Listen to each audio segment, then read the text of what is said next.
तो फिल्म शुरू होती है और हमें साल 1995 दिखाया जाता है। यहाँ हम 4 दोस्तों को देखते हैं जो पहाड़ों पर हाइकिंग करने आए थे। इनमें एक का नाम पॉल होता है। ये जगह काफी पुरानी थी। इन्हें कुछ कबीले के लोग और उनके मंदिर भी दिखते हैं, जो चीजें इन्हें काफी पसंद आई। ये जब एक पहाड़ की चोटी पर गई तो यहाँ पॉल को अजीब सी आवाज सुनाई देती है, जो और किसी को सुनाई नहीं दे रही थी। वो आवाज का पीछा करते हुए आगे बढ़ा, पर तभी वहाँ बने काफी बड़े गड्ढे में वो गिर जाता है। उसके दोस्त भी फौरन गड्ढे के पास आ गए। पॉल का एक दोस्त रस्सी के सहारे नीचे गड्ढे में जाता है और वो देखता है कि ये एक केव यानी कि गार है। वो देखता है कि पॉल वहाँ पर गुमसुम बैठा कहीं खोया हुआ था और मंत्र पढ़ रहा होता है। वो अपने सामने बने एक स्केलेटन ढांचे को देख रहा था, जिसका साइज आम स्केलेटन्स की निस्बत काफी बड़ा था। उस बड़े स्केलेटन के चारों तरफ और भी कई सारे छोटे स्केलेटन्स थे, जिनका साइज आम लोगों जैसा था और वो सब उस बड़े वाले के सामने झुके हुए थे। पर ये देखकर पॉल के दोस्त को कुछ समझ नहीं आती, इसलिए वो उसके पास गया। पॉल बिना हिले जुले उसे कहता है कि दूर रहना मुझसे,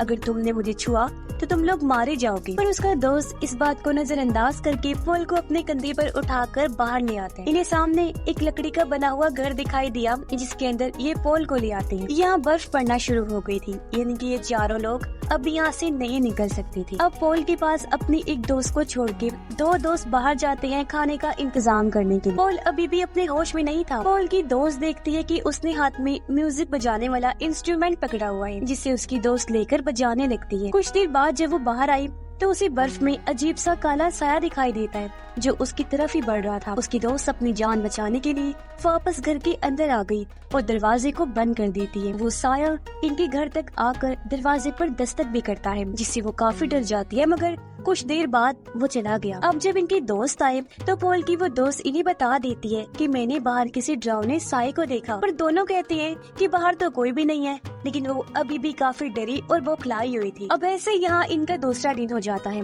रात होने पर सब सो जाते हैं, लेकिन आधी रात को पॉल उठकर अपने उसी दोस्त के कान में कुछ कहता है जो उसके साथ रुकी थी। अब जैसे सुबह हुई ये लोग देखते हैं कि पॉल घर पर नहीं है। कोई भी नहीं जानता था कि वो कहाँ गया, पर जब इन्होंने बाहर की तरफ देखा तो पॉल के पैरों के निशान बने हुए थे। इसलिए ये लोग निशानों का पीछा करते हुए पॉल तक पहुँच जाते हैं, जो चट्टान के किनारे पर बैठा हुआ था। उसके हाथ में वही म्यूजिकल इंस्ट्रूमेंट था जिसे वो बजा रहा होता है। पॉल का दोस्त उस पर गुस्सा करने लगता है कि तुम क्यों हमें बिना बताए आ गई, जानते हो हम तुम्हारे लिए कितना परेशान हो गए थे। लेकिन पॉल कोई जवाब नहीं देता, बल्कि मंत्र पढ़ने लगता है। अब ऐसा होते ही उसकी वही दोस्त जिसके कानों में उसने कुछ कहा था, वो अपना कंट्रोल खो देती है। वो अपने दोनों दोस्तों पर हमला करके उन्हें मार देती है। वो फिर पॉल को गौर से देखने लगी। पॉल भी उसी की तरफ देख रहा था, जिसके बाद उसकी वो दोस्त अपने भी जान ले लेती है। ऐसा लग रहा था जैसे इन तीनों को पॉल ने ही मारा हो अपने कंट्रोल में करके। इसके बाद कहानी 23 साल आगे बढ़ती है और हम 2018 में आ जाते हैं। यहाँ हम जेम्स नाम के एक आदमी को देखते हैं,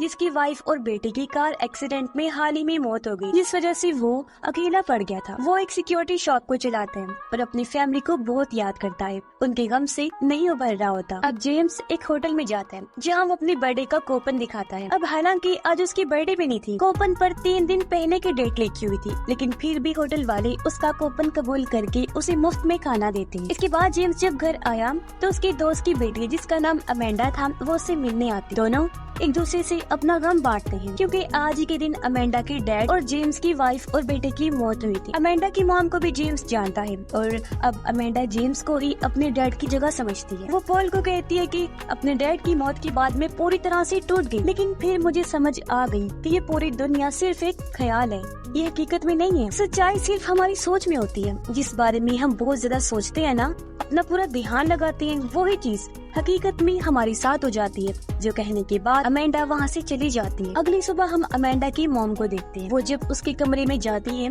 तो अमेंडा वहाँ नहीं होती। मॉम उसे बाथरूम में चेक करने जाती है, जहाँ भी अमेंडा तो नहीं होती, लेकिन शीशे पर एक मैसेज लिखा होता है, the empty man made me do it, यानी एम्प्टी मैन ने मुझसे ये करवाया है। पर अमेंडा की मॉम को इसकी जरा भी समझ नहीं आती, इसलिए वो यहाँ जेम्स और पुलिस को बुला लेती है। तब जेम्स इस पर छानबीन करने लगता है। उसे अमेंडा के कमरे से एक इंस्टीट्यूट का पम्फलेट मिलता है, जिसके पीछे टुल्पा लिखा हुआ था। इसलिए अगले दिन वो स्कूल में जाकर अमेंडा की दोस्त से मिला। अमेंडा की दोस्त जब जेम्स की कार में बैठी होती है तो तभी उसे वहाँ एक साया दिखाई देता है, जिसे देखकर वो काफी डर जाती है। फिर वो बताने लगती है कि 2 दिन पहले हम सारे दोस्त अमेंडा के साथ एक पुल पर गए, जहाँ हमें अमेंडा ने एम्प्टी मैन के बारे में बताया था और कहा था कि वो यहाँ का काफी पुराना लेजेंड है। मतलब वो हकीकत में नहीं रहता, बस लोगों के ख्यालों में, उनकी सोच में रहते हैं, और जो लोग उस पर यकीन रखते हैं, ख्यालों में उसे देखते हैं, तो वो किसी जरिए से उनसे बात भी करता है। एम्प्टी मैन को मानने वाले उसकी पूजा भी करते हैं और वो उनके हिसाब से उनकी ख्वाहिशें भी पूरी करता है और वो लोग उस पर पूरी तरह से यकीन रखते हैं। आगे उसकी दोस्त बताती है कि अमेंडा ने ये भी कहा था कि शाम के टाइम अगर तुम पुल पर पड़े किसी खाली बोतल में फूंक मारोगी, फिर एम्प्टी मैन के बारे में सोचोगी, तो वो फिर तुम्हारी जिंदगी में शामिल हो जाएगा। पहले दिन सिर्फ तुम्हें उसकी आवाज सुनाई देगी, दूसरे दिन तुम्हें वो दिखाई देगा और तीसरे दिन वो तुम्हें खुद ही ढूंढ लेगा। अब अमेंडा के कहने पर हमने बोतल में फूंक मारने के साथ साथ एम्प्टी मैन के बारे में सोचा भी था, जिसके बाद हमें अजीब सी आवाज सुनाई दी थी और फिर उसे अगले दिन मैंने अमेंडा को एक दोस्त के कान में कुछ कहते हुए देखा था। अब अमेंडा की दोस्त अपने बाकी सभी दोस्तों के एड्रेस जेम्स को देकर यहाँ से चली जाती है। जेम्स उन सभी दोस्तों के घर जाता है पर उसे कोई भी नहीं मिलता, पर एक दोस्त के घर उसे इंस्टीट्यूट का पम्फलेट मिल जाता है जो उसे अमेंडा के घर भी मिला था। जिसके बाद जेम्स उसी पुल पर जाता है जहाँ उन सभी दोस्तों ने बोतल में फूंक मारकर एम्प्टी मैन के बारे में सोचा था। जेम्स को भी यहाँ एक खाली बोतल मिलती है जिसके अंदर वो भी फूंक मारकर एम्प्टी मैन के बारे में सोचता है, पर जब वो जाने लगा तो उसे पुल के नीचे से आवाजें आने लगती हैं, इसलिए वो एक होल के जरिए पुल के नीचे जाता है और देखता है कि वहाँ अमेंडा की सभी दोस्तों की लाशें लटकी हुई हैं, जिन्होंने भी अमेंडा के कहने पर बोतल वाला वो सब कुछ किया था, वो सब मारे जा चुके। साथ ही यहाँ वही मैसेज भी लिखा हुआ था जो अमेंडा के वॉशरूम के शीशे पर लिखा था, यानी the empty man made window. अब जेम्स को कुछ भी समझ नहीं आती और वो इस बारे में पुलिस को बता देता है। अब अमेंडा की वो दोस्त जिसने सारी बात जेम्स को बताई थी, उसकी भी अचानक मौत हो जाती है और उन सब को देखने से यही लग रहा था जैसे उन्होंने खुद अपनी जान ली है, पर जेम्स को ऐसा नहीं लगता, इसलिए वो इस चीज की इन्वेस्टिगेशन करता है। वो इंटरनेट पर उसी इंस्टीट्यूट और टुल्पा के बारे में सर्च करता है। उसे पता चलता है कि वो इंस्टीट्यूट असल में एक ऐसे ऑर्गेनाइजेशन है जो किसी ग्रुप का हिस्सा है, यानी वो एक कल्ट है और उन लोगों का मानना है कि किसी के भी बारे में ध्यान लगाने सोचने पर उस चीज को हकीकत में लाया जा सकता है। अब ये सब पढ़ने के बाद जेम्स उसी इंस्टीट्यूट में जाता है जहाँ उसे एक फॉर्म दिया जाता है फिल करने के लिए, जो यहाँ आए हर इंसान को फिल करना पड़ता है, पर जेम्स वो फिल नहीं करता और आगे बढ़ जाता है। उसे इंस्टीट्यूट का हेड दिखाई देते हैं जो लोगों को स्पीच दे रहा था और उसकी बातें हूबहू वैसे ही थी जैसी अमेंडा ने जेम्स से कही थी, जिसके आखिर में वो कहता है कि ये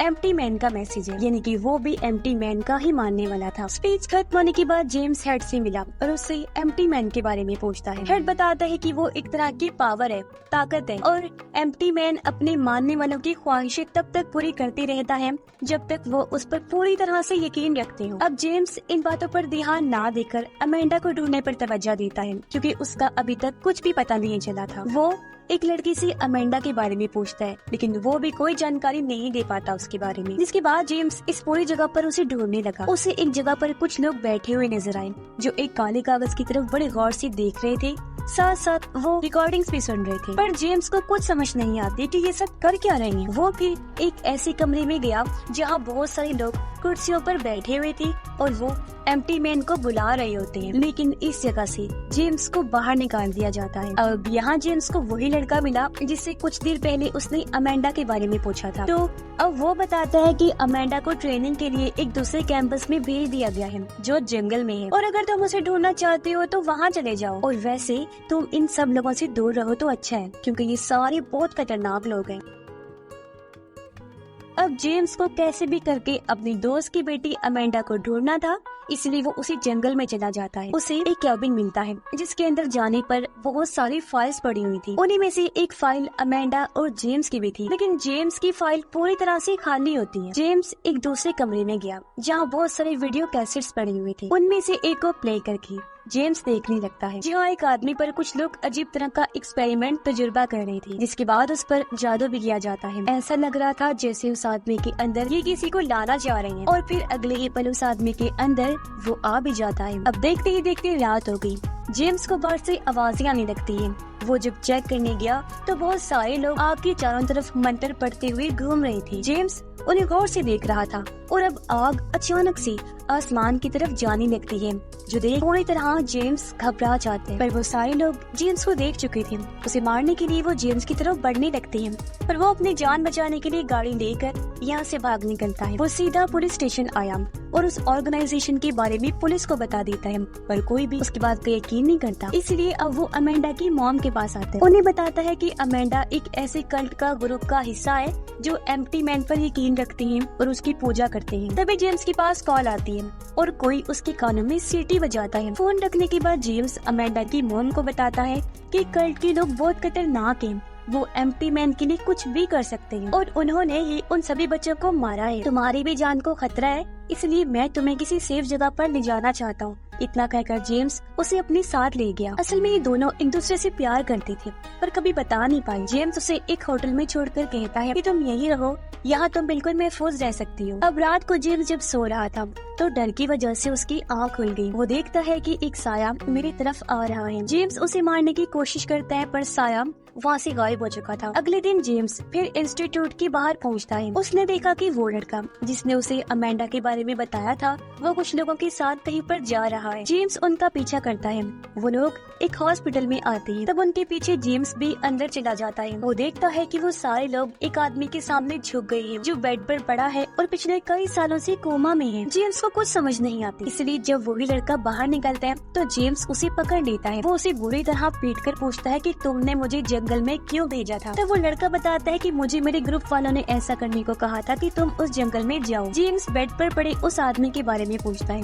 तब वो लड़का बताता है कि एम्प्टी मैन उस आदमी के जरिए हमसे बात करता है, पर जेम्स को कुछ समझ नहीं आती, इसलिए वो अगले दिन दोबारा इंस्टीट्यूट आया। वो उस जगह पर जाता है जहाँ सारी फाइल्स रखी हुई थी। उसे वहाँ 14 नंबर की फाइल मिलती है जो सबसे अलग पड़ी थी। और अब जैसे जेम्स इस फाइल को खोलता है तो वो पूरी तरह से हैरान रह जाता है, क्योंकि ये और किसी की नहीं बल्कि जेम्स की ही फाइल थी, जिसमें उसकी फैमिली के बारे में सारी जानकारी थी और उसका वही बर्थडे वाला कूपन भी था जो 3 दिन पहले उसने इस्तेमाल किया था फ्री का खाना खाने के लिए। जेम्स की तस्वीर में थी, जो देखकर वो पूरी तरह से हैरान रह गया, लेकिन ये सब उसकी समझ से बाहर था, इसलिए वो दोबारा उसी हॉस्पिटल में आता है। वो उस कोमा वाले आदमी को गौर से देखता है, फिर रिसेप्शन पर जाकर लेडी से पूछता है कि वो आदमी कौन है। वो औरत कहती है कि मुझे नहीं पता वो कौन है, वो पिछले 23 सालों से कोमा में पड़ा है। और अब जब जेम्स उस आदमी के कमरे में जाता है तो वो देखता है कि अब यहाँ पर अमेंडा भी है जो उस आदमी की देखभाल कर रही थी। जेम्स उससे पूछता है ये आदमी कौन है। अमेंडा बताती है कि एम्प्टी मैन अपने लिए 500 सालों में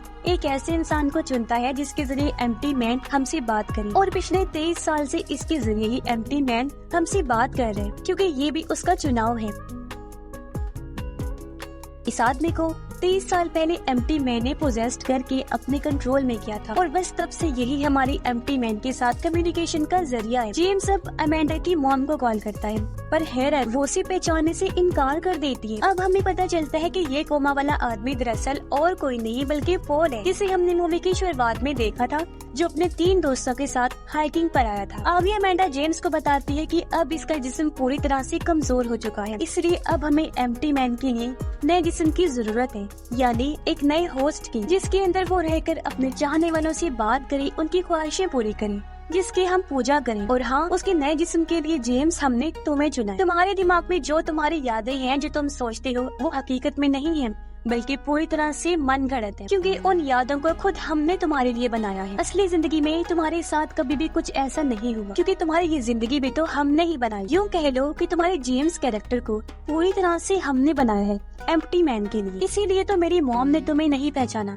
क्योंकि वो तुम्हें जानती ही नहीं, कभी उसके साथ तुम्हारा टाइम नहीं गुजरा, और जो तुम सोचती थी कि मेरी मॉम और तुम एक दूसरे से प्यार करती हो, वो याद भी मैंने ही तुम्हारे दिमाग में बनाई थी। क्योंकि एम्प्टी मैन का जो नया होस्ट हो, उसके अंदर इस तरह के जज्बात, साथ साथ खौफ और शर्मिंदगी, एहसास, ऐसी चीजें होना बहुत जरूरी है, क्योंकि वही जिस्म एम्प्टी मैन के लिए बिल्कुल परफेक्ट रहते हैं, जिसमें एम्प्टी मैन समा सकता है, क्योंकि ये जज्बात उस इंसान को मजबूत बनाते हैं, इसलिए वो इंसान एम्प्टी मैन को सह पाता है। और इस तरह के जिस्म को ही टुल्पा कहते हैं। और अब से तुम हमारे नए टुल्पा हो। और अब जेम्स तड़पने लगता है, उसका दिमाग पूरी तरह से उस जगह पर चला जाता है जहाँ आज से 23 साल पहले पॉल उस स्केलेटन के सामने बैठा हुआ था। और अब देखते ही देखते एम्प्टी मैन जेम्स को भी पोजेस्ट करके पूरी तरह उसके अंदर चला जाता है और उसे अपने कंट्रोल में कर लेता है।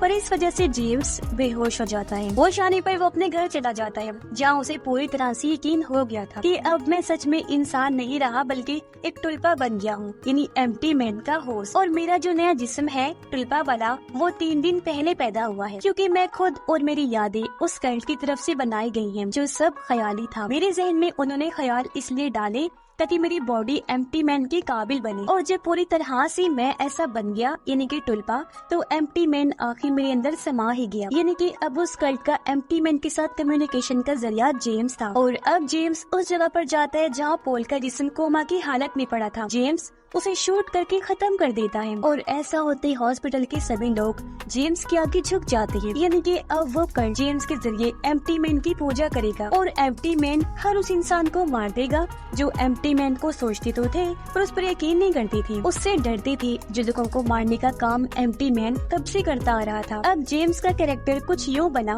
कि एम्प्टी मैन के मारने वालों ने जेम्स के कैरेक्टर को अपने दिमाग में पहले सोचा, फिर ध्यान लगाकर उसे दुनिया में लाए, फिर उसके अंदर यादें डाली ताकि वो एम्प्टी मैन के लिए परफेक्ट बन सके। अब जब जेम्स की बॉडी कमजोर होगी तो होस्ट के लिए ये फिर से किसी को अपने दिमाग में क्रिएट करेंगे और उसे दुनिया में लाकर एम्प्टी मैन के साथ कम्युनिकेशन का जरिया उसे बनाएंगे और उनका ये सफर हमेशा ऐसा ही चलता रहेगा। और इसी के साथ ये फिल्म भी इधर ही खत्म हो जाती है।